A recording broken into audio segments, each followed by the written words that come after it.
Hey guys, तो आ गए एक न्यू वीडियो के साथ। तो गाइस, WWE का एक बेहतरीन मैचों में से एक मैच है मनी इन द बैंक, जहां हमें कई कमाल के मूव्स देखने को मिलते हैं। और ये सब कुछ होता है money in the bank briefcase जीतने के लिए, क्योंकि इस मनी इन द बैंक जीतने वाले को मिलता है एक टाइटल अपॉर्चुनिटी, जिसे वो कभी भी पा सकता है money in the bank cash in करके।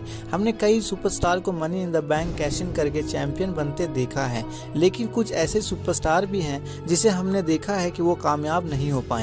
और इस वीडियो में हम ऐसे ही कुछ सुपरस्टार के बारे में बात करेंगे जो successfully money in the bank cash in नहीं कर पाए हैं। तो विदाउट वेस्टिंग टाइम चलो वीडियो स्टार्ट करते हैं। Number 1, Braun Strowman. 2018 के money in the bank monster man Braun Strowman ने जीता था। उसके बाद उन्होंने समर स्लैम रॉ पर उसे कैश इन करने का ट्राई किया था, लेकिन कभी ब्रॉक लेसनर तो कभी सील्ड उन्हें रोक देते थे, जिसके बाद उन्होंने कैश इन करने का अलग तरीका चुना। और उस समय के यूनिवर्सल चैंपियन रोमन रिंग्स को पहले ही बता दिया कि कब और कहां वो कैश इन करने वाले हैं। फिर उन्होंने बताया कि हेल इन अ सेल में पेपर व्यू में अपना money in the bank cash in करने वाले हैं, जिसके बाद हेल इन अ सेल पेपर व्यू में हमें Roman rings versus Braun Strowman का मैच देखने को मिलता है यूनिवर्सल चैंपियनशिप के लिए, जहां मैच के दौरान ड्रू मैकेंटायर और ड्रू डिगलर इंटरफेयर करने आ जाते हैं, लेकिन तभी वहां डीन एम्ब्रोज और सेथ रॉलिंग्स भी आ जाते हैं। फिर हमें फ्यूड और फाइट देखने को मिलता है, जहां हमें हेल इन अ सेल के ऊपर भी इन दोनों टीमों के बीच फाइट होते हुए देखने को मिलता है।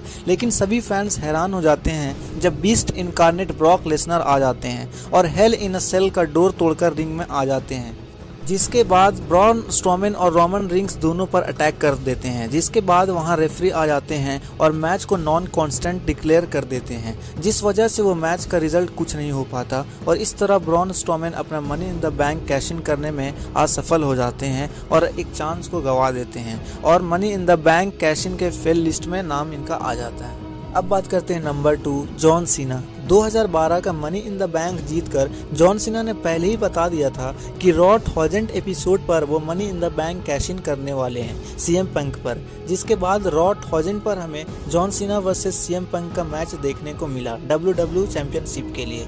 जॉन सीना वो मैच जीतने ही वाले होते हैं, तभी बिग शो वहां पर आकर जॉन सीना पर अटैक कर देते हैं, जिस वजह से वो मैच डिस्क्वालीफाई हो जाता है। जॉन सीना डिस्क्वालिफिकेशन की वजह से वो मैच जीत जाते हैं, लेकिन वो WWE टाइटल नहीं जीत पाते हैं, और इसी वजह से John Cena field money in the bank cash in में लिस्ट में शामिल हो जाते हैं। अब बात करते हैं नंबर 3, बैरन कॉर्बिन। अगले सुपरस्टार जो इस लिस्ट में शामिल है वो है बैरन कॉर्बिन। 2017 के money in the bank briefcase Baron Corbin ने जीता था, जिसके बाद स्मैकडाउन पर John Cena versus WWE champion Jinder महल के बीच में इंटरफेयर करते हैं, और जिस वजह से जॉन सीना वो मैच नहीं जीत पाते हैं। और अटैक करने के बाद बैरन कॉर्बिन अपना money in the bank briefcase Jinder महल पर कैश इन करते हैं, लेकिन मैच शुरू होते ही जॉन सीना पर अटैक कर देते हैं, जिसका फायदा उठाकर जिंदर महल बैरन कॉर्बिन को रोल अप करके मैच जीत लेते हैं, और बैरन कॉर्बिन अपना money in the bank briefcase को कैश इन करने में फेल हो जाते हैं और इस लिस्ट में शामिल हो जाते हैं। अब बात करते हैं नंबर 4, ऑस्टिन थ्योरी।